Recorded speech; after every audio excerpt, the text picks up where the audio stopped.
서울 종로 창덕궁 돌담길을 따라 안쪽으로 굽이진 골목이 있었다. 대낮에도 볕이 잘 들지 않는 그 길 끝엔 세월을 꾹꾹 눌러 담은 듯한 양복점이 있었다. 간판은 누렇게 빛바랜 채 성복 양장점이라는 이름을 간신히 알아볼 수 있었고, 유리문엔 손때가 눌어붙은 가격표가 여전히 붙어 있었다. 이곳은 내 아버지가 운영하시다 작년 겨울 세상을 떠난 후 내가 물려받아 홀로 꾸려가는 작은 공간이었다. 예전엔 양복 맞추러 오는 손님들로 붐볐지만 요즘은 주로 헌 양복 수선이나 기성복 수리 위주로 버텨가고 있었다. 그렇게 조용히 사라져갈 줄 알았다. 그 여자가 오기 전까진. 처음 그녀가 들어섰던 날은 늦여름, 비가 흩뿌리던 오후였다. 한 손에 검은 우산을 든 채 구두에 물기가 맺힌 상태로 문을 열고 들어왔다.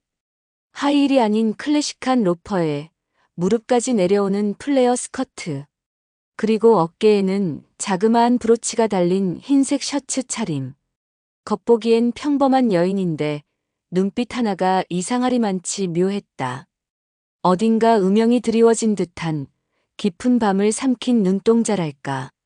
말투도 또렷했지만 숨겨진 농담을 던지듯 미묘한 울림이 있었다. 양복을 하나 맞추고 싶다고 했다. 남자 옷인데 자기한테 꼭 필요한 거래나 뭐라나.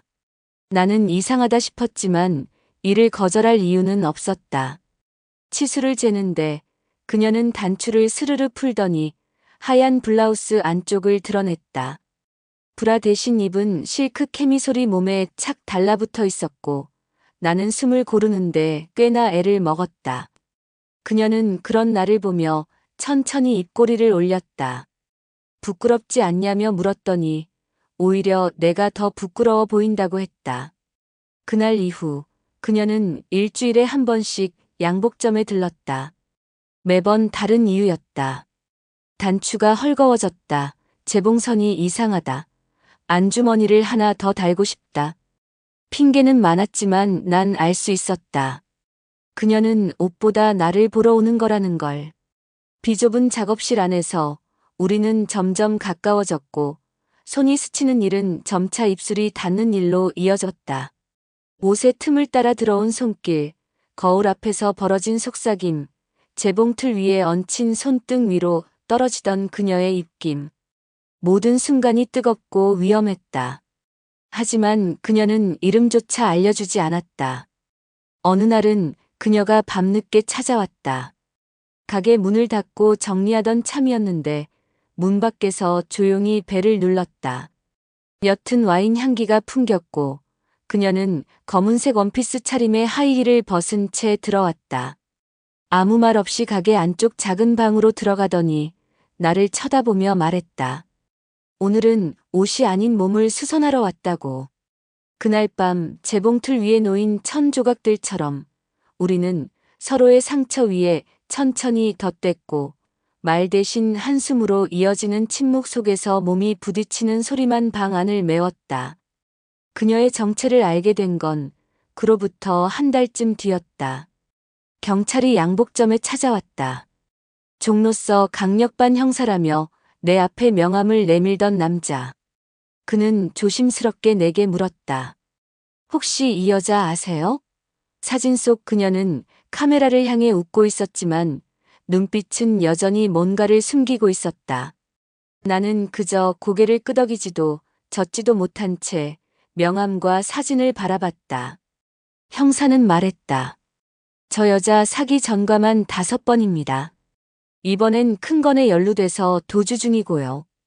그날 이후 그녀는 다시 나타나지 않았다. 하지만 이상했다. 도주 중이라면 그렇게 자주, 그렇게 태연하게 나를 찾았던 이유는 뭘까? 왜 하필 우리 가게였을까? 한 달 뒤, 낡은 양복 상자 안에서 작은 편지를 발견했다. 그녀의 글씨였다. 거기엔 짧은 한 문장만 적혀 있었다. 다음 옷은 직접 벗겨주세요. 그리고 봉투 안에는 100만 원권 2장과 그녀의 브로치가 들어있었다. 그날 이후 나는 양복점의 간판을 바꿨다. 성복 양장점에서 양복점 여자. 세상에 단 하나뿐인 간판. 아직도 돌담길 어귀를 지나는 여자들 중엔 그녀처럼 비에 젖은 구두를 신은 이들이 있다. 난 아직도 재봉틀 앞에 앉아 그날의 향기를 기억하며 바늘을 든다. 언젠가 다시 그녀가 돌아오면 이번엔 꼭 마지막 단추까지 직접 잠가줄 생각이다. 나는 요즘 거울을 오래 본다.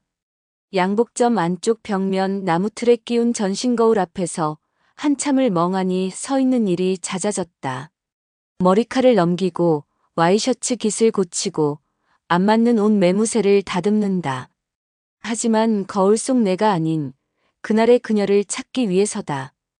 그 거울 앞에서 나를 등지고 브로치를 풀던 그녀의 손끝, 와이셔츠 자락 사이로 비치던 실크 속살, 재봉틀의 진동 위로 미묘하게 올라갔던 신음소리.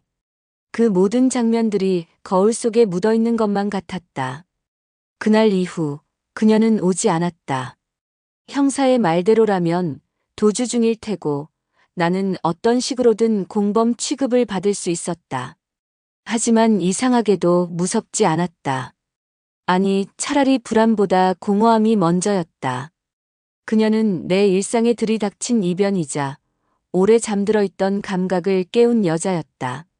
매일 아침 문을 열고 들어와선 나보다 먼저 내 눈을 더듬고 몸보다 깊은 속마음을 덧대어 꿰매던 여자. 한밤중 양복점 문을 두드리는 소리가 다시 들렸다. 문득 심장이 먼저 반응했다.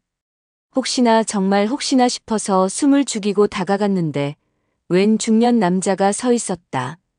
전혀 모르는 얼굴, 등 뒤엔 누군가를 태운 고급 승용차가 서 있었다. 남자는 낮게 웃으며 말했다. 사장님, 그 여자 기억하시죠? 정윤희 씨. 이름이 입에서 튀어나오는 순간 나는 손끝이 찌릿했다. 그녀의 이름은 정윤희. 무대 위에서 한때 유명했던 쇼호스트, 그리고 그 이후 수차례 명품 사기와 투자 유치로 경찰 수배까지 받았던 여자. 뉴스에서 얼핏 들었던 이름이지만 눈앞 남자의 입에서 들으니 전혀 다른 현실감으로 다가왔다. 그분이 선물 하나 남기셨습니다. 남자는 내게 붉은 상자 하나를 건넸다. 벨벳 케이스였다. 뚜껑을 여는 순간 나는 한순간 숨이 턱 막혔다. 마네킹용 남성 양복이 한 벌, 딱 내 치수로 완벽하게 제작돼 있었고 왼쪽 안감엔 그녀의 필체로 이런 문장이 자수로 새겨져 있었다. 당신한테 맞춘 옷이 처음이에요. 몸 말고 마음으로. 그리고 그 밑에는 주소가 적혀 있었다. 경기도 양평 호수 근처의 어떤 펜션 이름. 이건 메시지가 분명했다. 도망치는 게 아니라 유혹하는 것이었다. 다음 날 나는 망설임 없이 차에 올랐다. 손에는 그 양복을 들고 내 마음은 도박판처럼 덜컹거리고 있었다. 이건 사랑일까? 아니면 음모일까? 그녀는 나를 감싸는 양복처럼 천천히 조이고 있었다. 양평에 도착한 건 해가 지기 직전이었다. 펜션은 생각보다 크고 고급스러웠다. 관리인은 내가 도착하기 전부터 방이 준비돼 있다고 말했다. 문을 열고 들어가자 익숙한 향기가 코끝을 스쳤다. 그녀가 입던 실크 블라우스에서 나는 향. 침대 위엔 와인 한 병과 함께 작은 쪽지가 있었다. 이번엔 당신이 꿰매줄 차례예요. 나를. 그날 밤 우리는 다시 만났다. 단순한 재회가 아니었다. 기나긴 숨바꼭질 끝에 서로의 흔적을 확인하듯 입술을, 손끝을, 그리고 허벅지를 탐했다. 그녀는 달라져 있었다. 더 무르익었고, 더 위험했고, 더 진지했다. 나 역시 양복이 아니라 그녀의 체온을 맞추고 있었다. 그녀는 말했다. 자신은 더 이상 도망치고 싶지 않다고. 자신이 저지른 일들을 감당할 준비는 됐지만 나만은 믿고 싶었다고. 내가 없었다면 자신은 그냥 또 하나의 낡은 옷처럼 버려졌을 거라고. 나는 대답 대신 그녀의 목덜미에 입을 맞췄다. 말보다 먼저 닿는 진심도 있다는 걸 그녀는 이미 알고 있었기에. 하지만 나는 몰랐다. 이 뜨겁고 위태로운 시간 뒤에 어떤 파도가 밀려올지를. 다음 날 아침 펜션에 들이닥친 경찰들 앞에서 그녀는 나를 등지고 서 있었다. 수갑이 채워지는 순간에도 그녀는 돌아보지 않았다. 대신 내 주머니에 몰래 넣은 종이 한 장이 있었다. 내가 입혀준 마지막 옷, 당신 안에 있어요. 그걸로 날 기억해 주세요. 나는 그 종이를 아직도 가지고 있다. 그리고 오늘도 거울 앞에서 양복을 입는다. 그녀가 남긴 그 한 벌. 여전히 몸에 착 달라붙는 정윤이라는 이름의 옷. 그녀가 체포된 다음 날 양복점은 평소보다 더 조용했다. 서울의 오후는 여전히 바쁘게 흘러가고 있었지만 내 가게 안은 시간이 멈춘 듯 고요했다. 커튼 사이로 스며드는 햇빛은 마치 그날 펜션에서 봤던 그녀의 어깨의 라인처럼 부드럽고 선명했다. 손에 쥔 쪽지, 내가 입혀준 마지막 옷, 당신 안에 있어요 라는 문장이 계속 머릿속에서 맴돌았다. 나는 가게 문을 잠그고 다시 양평으로 향했다. 어제의 펜션 방, 그녀가 남긴 흔적들이 아직 사라지지 않았을 거란 생각에 거기엔 분명 무언가 더 있을 것 같았다. 그 방의 문을 열자 와인잔 2개가 아직 그대로 놓여 있었다. 침대 커버엔 아직도 그녀의 향이 배어 있었고 화장실 거울엔 김이 서려 희미하게 글자가 남아 있었다. 손바닥으로 천천히 닦아내자 그 아래에 적혀 있던 문장이 드러났다. 내가 처음으로 숨지 않은 밤이었어요. 나는 가슴 한쪽이 뻐근하게 조여오는 걸 느꼈다. 도망자였던 그녀. 그 여자가 유일하게 본래의 자신으로 머물렀던 곳이 이 방이었다는 걸 그제야 깨달았다. 방 구석 캐리어 가방 안에는 편지 봉투가 3개 있었다. 첫 번째 봉투엔 내 이름이 적혀 있었다. 당신에게. 처음엔 목적이 있었어요. 당신이 옷을 짓는다는 걸 알았고 종로에서 가장 조용한 가게란 것도요. 나는 그 조용함 속으로 숨어들고 싶었어요. 근데 그만 재봉틀이 돌아가는 그 낮은 소리와 당신이 옷을 자르는 손길에 녹아버렸어요. 아무도 날 보지 못하던 시간 속에서 당신은 나를 똑바로 바라봤죠. 그게 내가 위험해졌다는 신호였어요. 두 번째 편지는 다른 이름으로 적혀 있었다. 장 회장님께. 나는 읽지 않고 조심스럽게 접어 다시 넣었다. 세 번째 봉투. 그 안에는 사진 한 장이 있었다. 도심 속 화려한 건물 옥상에서 환하게 웃고 있는 젊은 여자의 모습. 짙은 화장에 화려한 목걸이, 그 뒤편에는 루체벨 타워 32F 프라이빗 살롱이라는 간판이 희미하게 찍혀 있었다. 나는 서울로 돌아오자마자 루체벨 타워를 찾아갔다. 그녀의 흔적을 따라가고 있다는 것 자체가 이미 깊은 늪에 빠진 느낌이었지만 나는 멈출 수 없었다. 32층에 도착하자 프라이빗 살롱의 문은 굳게 닫혀 있었고 초인종을 눌러도 아무도 응답하지 않았다. 그 순간 옆 사무실에서 나오던 누군가가 말을 걸었다. 혹시 정윤희 씨 찾으시는 거예요? 나는 반사적으로 고개를 끄덕였다. 그 남자는 짧게 한숨을 쉬더니 낮게 말했다. 그 사람 여기에 매주 수요일마다 왔었어요. 어떤 회장님이랑 고급 양복 입은 남자들이랑 살롱 뒤쪽 방에서 도박을 했다는 얘기도 있었고 누구는 비밀 촬영장이었다고도 했죠. 다들 아는데 말은 안 해요. 숨이 턱 막혔다. 그녀는 단순한 사기꾼이 아니었다. 더 큰 판에서 더 무거운 비밀을 짊어진 채 살고 있었던 여자였다. 하지만 도박장, 비밀 촬영장, 그런 곳에서 그녀가 왜 나 같은 사람을 택했을까? 양복점에 돌아와 나는 재봉틀 옆 서랍을 열었다. 그 안엔 그녀가 남기고 간 브로치가 여전히 있었다. 나는 그것을 손바닥에 올리고 한참을 바라봤다. 가느다란 브로치 바늘을 손끝에 살짝 찔러봤다. 아팠다. 확실한 감각이었다. 그녀도 나를 이렇게 찔렀구나. 알게 모르게 천천히. 며칠 후 양복점을 찾은 또 다른 손님.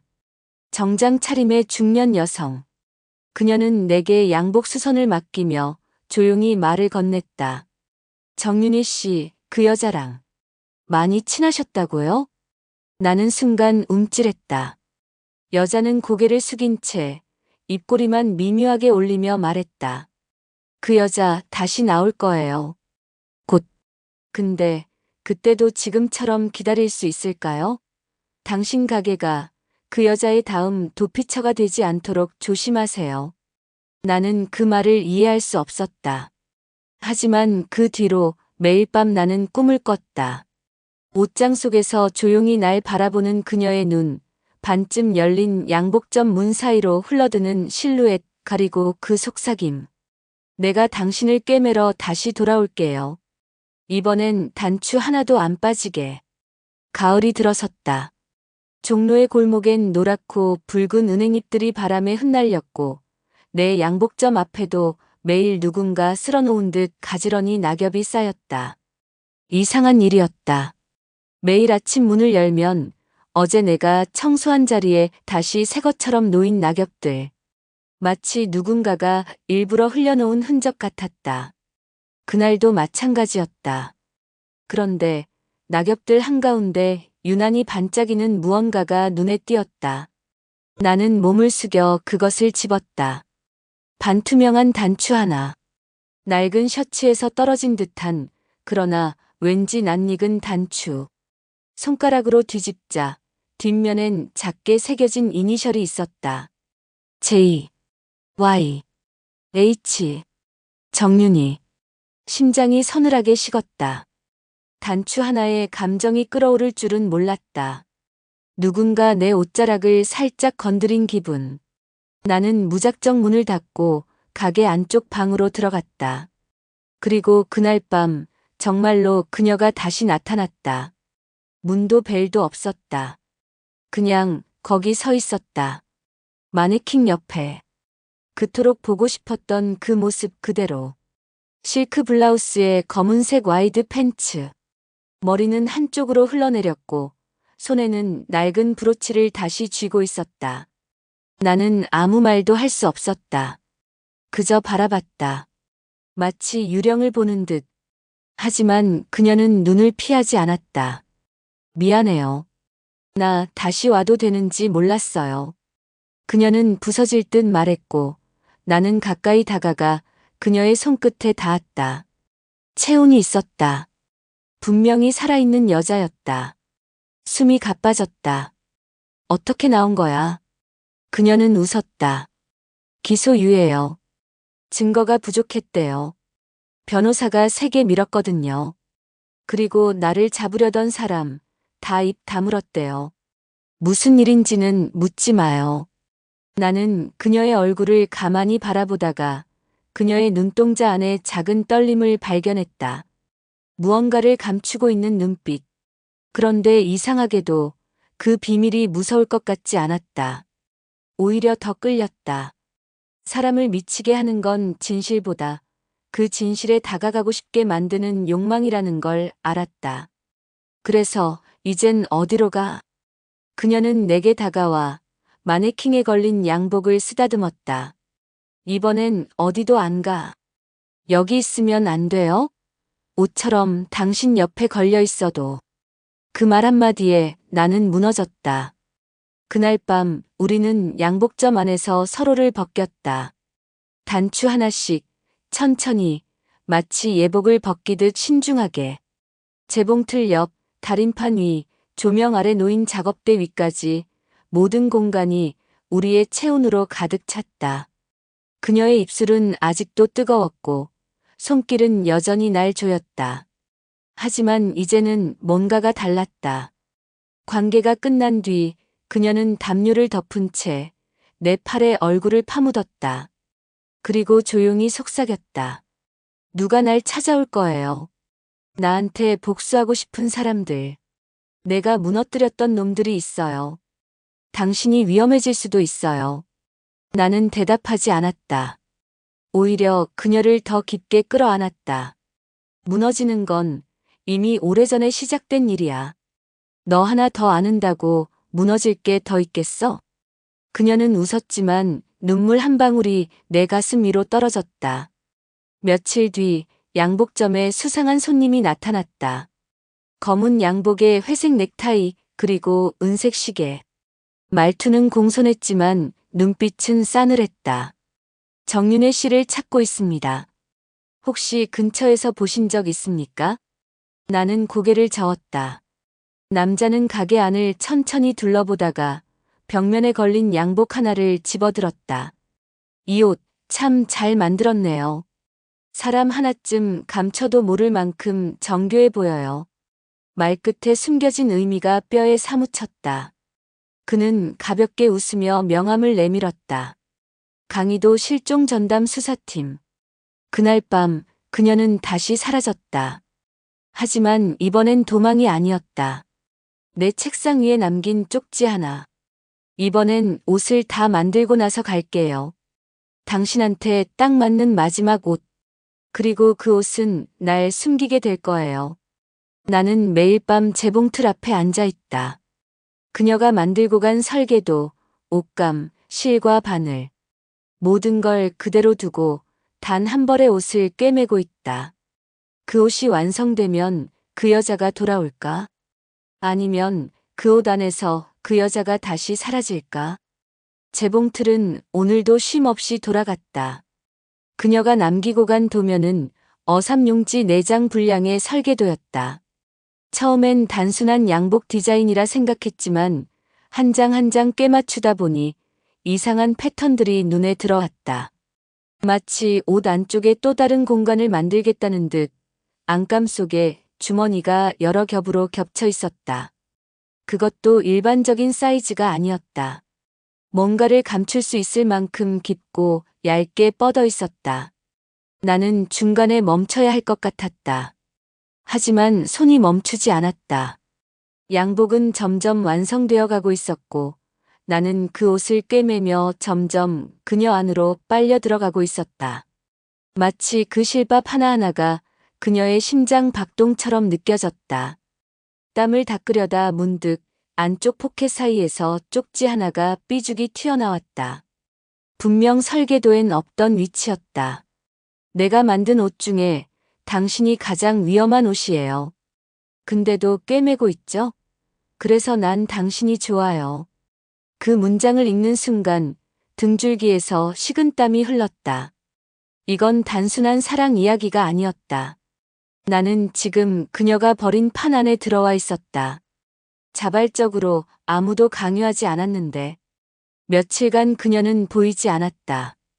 대신 의심스러운 손님들이 하나둘 찾아오기 시작했다. 전혀 옷수선과 관련 없어 보이는 질문들. 양복에 쓰인 천의 원산지, 보관하는 방식, 재봉틀의 모델 번호까지. 어떤 중년 남자는 내게 이렇게 물었다. 혹시 양복 안에 뭐 넣고 만들기도 합니까? 금이나 도면 같은 거. 나는 짧게 웃으며 대답했다. 요즘은 금보다 기억을 더 많이 넣죠. 헤어진 연인, 잊고 싶은 이름, 그런 거요.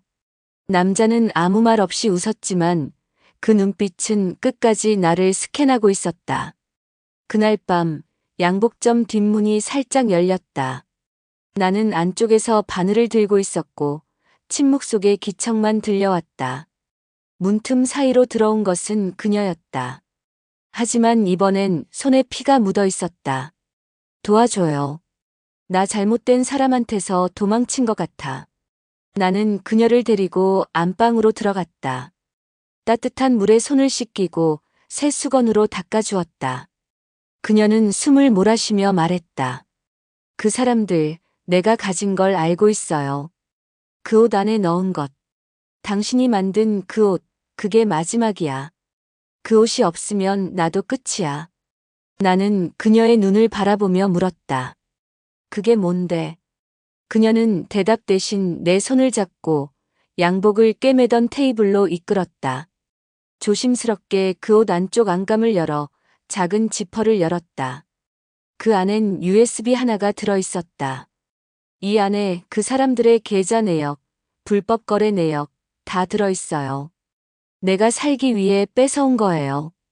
그리고 당신 나보다 더 위험해졌어요. 나는 잠시 아무 말도 할 수 없었다. 그 옷을 만든 순간부터 나는 단순한 양복장이가 아니었다. 그녀의 공범이자 마지막 도피처가 되어버린 사람이었다. 그녀는 다시 다가와 내 귓가에 속삭였다. 우리 둘 다 더는 돌아갈 곳이 없어요. 그러니까 이번엔 도망 말고 숨어요. 아주 깊이. 그녀는 마네킹 뒤에 숨겨놓은 작은 여행 가방을 꺼냈다. 거기엔 이미 준비된 여권 2장, 현금 다발, 그리고 이탈리아행 비행기 티켓이 들어있었다. 이 옷 당신이 입고 떠나요. 나는 이미 오래전부터 당신을 데리고 가기로 결정했어요. 나는 대답하지 못한 채 그 옷을 들었다. 그리고 거울 앞에 섰다. 천천히 단추를 채우며 문득 이런 생각이 들었다. 이 옷은 사랑이 아니라 죄로 만든 것이다.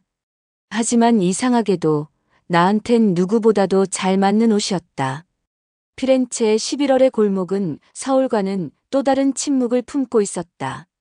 붉은 벽돌과 고딕식 창문이 즐비한 골목 끝 조용한 공방 하나를 빌려 임시 거처로 삼았다. 골동품 가게를 가장한 그 공간은 낮에는 장식용 가구를 파는 듯 위장돼 있었고 밤이면 우리가 만들어낸 2번째 양복점이 됐다. 그녀는 여전히 아름다웠다. 아니, 더욱 치명적으로 변해 있었다.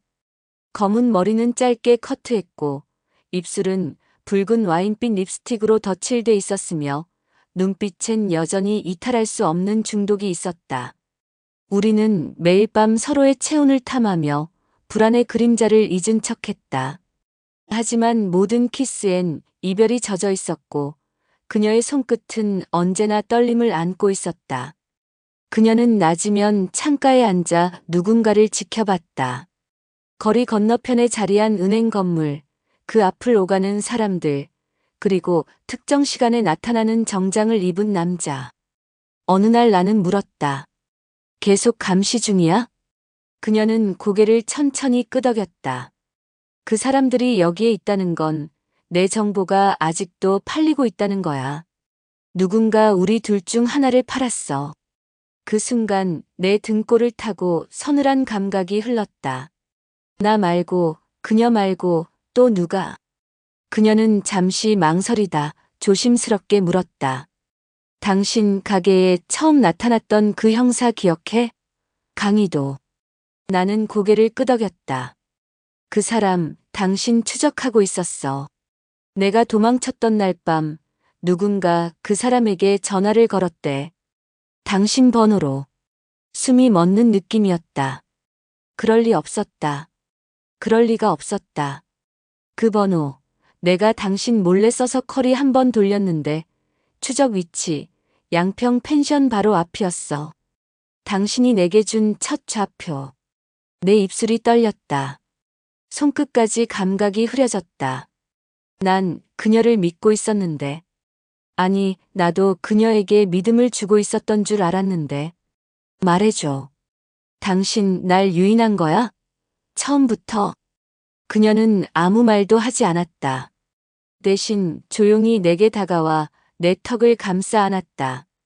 처음엔 그랬을지도 몰라. 당신이 조용해서. 사람들을 속이기 좋은 구조라서. 근데 그녀의 눈가가 젖어들었다. 근데 나는 그런 방식으로 누군가의 손등을 쓰다듬은 적은 없어. 그런 눈으로 누군가를 본 적도. 나는 그녀를 바라보며 생각했다. 이 여자는 나를 속이고 있다. 동시에 이 여자는 나를 위해 울고 있다. 세상에서 가장 치명적인 진실과 거짓이 지금 이 방 안에서 나를 끓이고 있었다. 그날 밤 누군가 공방 문을 두드렸다. 2번 짧고 강하게. 그리고 3번째는 아주 길게. 우리는 서로를 바라봤다. 그녀는 숨죽인 채 손을 잡았고 나는 천천히 문을 향해 다가갔다. 심장이 부서질 듯 뛰고 있었고 손에 쥔 작은 가위는 무의미하게 무거웠다. 문틈 너머 외투를 입은 남자의 그림자가 비쳤다. 그리고 익숙한 목소리. 양복 맡기러 왔습니다. 강희도였다. 그는 이탈리아까지 따라온 것이다. 내가 아닌, 그녀가 아닌, 우리가 함께 있는 이 시점까지 추적한 것이다. 문을 열지 않았다. 대신 그녀에게 물었다. 우린 어떻게 해야 해? 그녀는 짧게 숨을 내쉬며 말했다. 이 옷, 이제 꿰매면 안 돼. 이번엔 찢어야 해. 문 밖에서 강희도의 기척이 사라진 건 한참 뒤였다. 그는 기다렸다. 문을 두드린 후에도 아무 말 없이 오랫동안. 마치 우리가 반응하길 기다리는 대신 우리 안의 두려움을 드러내길 원했던 것처럼. 그리고 그는 떠났다. 하지만 우리는 알 수 있었다. 그가 떠난 건 그저 오늘뿐이라는 걸. 그 다음은 없다. 그날 밤 우리는 아무 말도 하지 않았다. 침대에 등을 맞댄 채 서로의 호흡만을 느끼며 눕기만 했다. 그녀의 머리카락이 내 팔을 스치고 체온이 닿았지만 그 모든 감각이 불안으로 덮였다. 그녀는 속삭이듯 말했다. 나 이제 못 도망쳐. 우리 이제 못 도망쳐. 나는 조용히 되물었다. 그럼 어떻게 할 건데? 그녀는 이불 아래 내 손을 잡았다. 우리가 가진 걸 마지막 카드로 써야 해. USB 안에 있는 거 언론에 흘려. 나는 고개를 저었다. 그럼 너 다시 체포될 거야. 그녀는 웃었다. 그보다 더한 곳에도 있었어. 근데 적어도 이건 내가 선택한 거잖아. USB를 들고 나선 건 이틀 뒤였다. 피렌체 중심부 관광객으로 붐비는 두오모 광장 근처 작은 인터넷 카페 안. 그녀는 내 옆에서 조심스럽게 USB를 꽂고 언론 리스트를 띄웠다. 그녀가 고른 메일 수신자는 전 세계의 탐사보도 기자들이었다. 그리고 마지막으로 전송 버튼을 누르기 전 그녀가 나를 바라보며 물었다. 당신은 후회 안 해요? 내가 당신 인생을 이렇게 엉망으로 만들어놔도. 나는 웃으며 말했다. 내가 만든 양복 중에 한 번도 단추가 빠진 적은 없었어. 당신이 처음이야. 근데 이상하게 그게 좋아. 그녀는 울 것 같은 얼굴로 웃었다. 그리고 전송 버튼을 눌렀다. 모든 게 시작된 건 그 바로 다음이었다. 우리는 피렌체 외곽의 허름한 모텔로 옮겼다. 이미 위치가 노출됐을 거라는 그녀의 판단이었다. 모텔의 창문은 좁았고 물은 미지근했지만 그녀는 오히려 편안해 보였다. 이런 데가 원래 제일 안전한 거 알죠? 나는 고개를 끄덕이며 웃었다. 그날 밤 우리는 다시 서로의 몸을 탐했다. 낡은 침대 위에서 달그락대는 헤드보드 소리 사이로 들리는 그녀의 숨소리는 낯설면서도 익숙했다. 이번엔 뭔가 다르다는 걸 알 수 있었다. 그녀가 내 어깨 위에 얼굴을 묻으며 중얼거린 마지막 말이 아직도 머릿속에 박혀 있다. 이게 마지막이면 좋겠다. 우리 둘 다 이렇게 끝나면 좋겠어. 그리고 새벽 그녀는 사라졌다. 그녀가 있던 침대, 그녀가 쓰던 수건, 그녀가 마시다 남긴 와인잔까지. 모두 그대로였지만 그녀만 없었다. 나는 조용히 방을 나와 프런트에 물었다. 그 여자 혼자 나갔습니까? 직원은 고개를 끄덕이며 말했다. 아니요. 어떤 남자랑 함께 나갔어요. 키 큰 남자. 정장 차림에 은색 시계 차고 있었죠. 강희도. 나는 무릎이 풀렸다. 하지만 눈물은 나지 않았다. 이미 준비돼 있었다. 그녀는 나를 지킨 게 아니라 나를 구해준 거였다. 그 USB 마지막 전송 뒤에 모든 걸 끊기로 마음먹었던 여자. 나를 끝까지 끌고 가지 않으려 마지막에 나를 침대 위에 남겨두고 떠난 여자. 나는 가방을 들고 피렌체를 떠났다. 비행기는 로마로, 다시 동남아로, 그리고 종로로 돌아오는 여정이었다. 양복점 문을 다시 연 건 2달 뒤였다. 모든 게 그대로였다. 그런데 어느 날, 문 앞에 단추 하나가 떨어져 있었다. 이전 것과는 다른 재질, 금장 단추. 그리고 그 뒤편엔 이렇게 새겨져 있었다. 한 벌 더 만들어요. 이번엔 나 없이. 나는 단추를 주워 재봉틀 옆에 놓고 새 천을 꺼냈다. 실은 붉은색으로 골랐고 천은 그녀가 마지막으로 입었던 실크 셔츠와 같은 재질로. 그녀는 없지만 나는 계속 그녀를 꿰매고 있었다. 마음으로 기억으로. 그리고 그 옷이 완성될 즈음 다시 누군가 양복점 문을 두드렸다. 3번. 짧게 짧게 길게. 3번. 짧게 짧게 길게. 그건 우리가 만든 신호였다. 나는 숨을 들이쉬고 문을 열었다. 그 앞에 서 있던 건 그녀가 아니었다. 검은 양복 차림의 남자. 짧게 다듬은 머리, 은색 시계, 그리고 익숙한 냄새. 강희도였다. 하지만 이번엔 그도 달라져 있었다. 무언가를 잃은 사람의 눈이었다. 그는 말없이 안으로 들어왔다. 나는 묻지 않았다. 그는 대답하지 않았다. 잠시 양복점은 고요했고 재봉틀의 진동도 멈춰 있었다. 강희도는 안쪽 테이블에 앉아 조용히 봉투 하나를 내밀었다. 그 여자 죽었어. 나는 그 말을 듣고도 멍하니 있었다. 귀에서 피가 도는 소리가 들렸다. 온몸이 식어갔다. 그는 봉투를 열었다. 안에는 신문 스크랩 하나와 사진, 그리고 조그만 유골함 사진이 들어있었다. 스크랩에는 이런 문장이 있었다.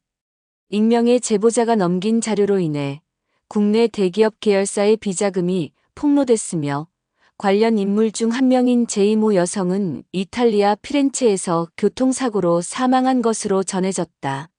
나는 믿지 않았다. 믿을 수 없었다. 그녀가 그런 식으로, 그렇게 조용하게. 강희도는 조용히 담배를 피우기 시작했다. 너한테는 이렇게 말하고 싶었어. 자기가 끝까지 지키고 싶었던 사람, 너 하나였다고. 그는 마지막으로 봉투에서 작은 상자를 꺼냈다. 열어보니 그 안엔 단추 하나와 쪽지 한 장. 내가 꿰매던 마지막 단추, 당신이 완성해주세요. 그 다음엔 내가 누군지 잊어도 돼요. 그 순간 나는 무너졌다. 그녀는 도망친 게 아니었다. 나를 놓은 거였다. 끝까지 나만큼은 지키고 싶어서. 그녀는 모든 걸 버리고 모든 걸 내게 맡긴 채 스스로를 단추 하나에 남겨두고 사라진 것이었다. 그리고 그 단추, 나는 오늘 꿰맸다. 천천히 손끝에 피가 배일 정도로 신중하게, 조심스럽게. 양복이 완성됐다. 하지만 그 옷은 누구에게도 입히지 않았다. 마네킹조차 허락하지 않았다. 그저 한쪽 벽에 걸어두었다. 빛이 잘 들지 않는 곳, 그녀가 처음 들어와 나를 바라봤던 그 자리. 그 옷 앞에서 나는 매일 아침 인사를 한다. 안녕하세요. 오늘도 조용히 바늘 하나 꿰맬게요. 그리고 매일 밤 꿈을 꾼다. 재봉틀이 돌아가는 소리 속에서 그녀가 다시 문을 열고 들어오는 장면을, 단추가 떨어지는 소리, 그리고 그 단추를 조용히 주워 내게 건네며 웃는 얼굴을. 그렇게 나는 그녀를 잃었지만 그녀를 완성했다.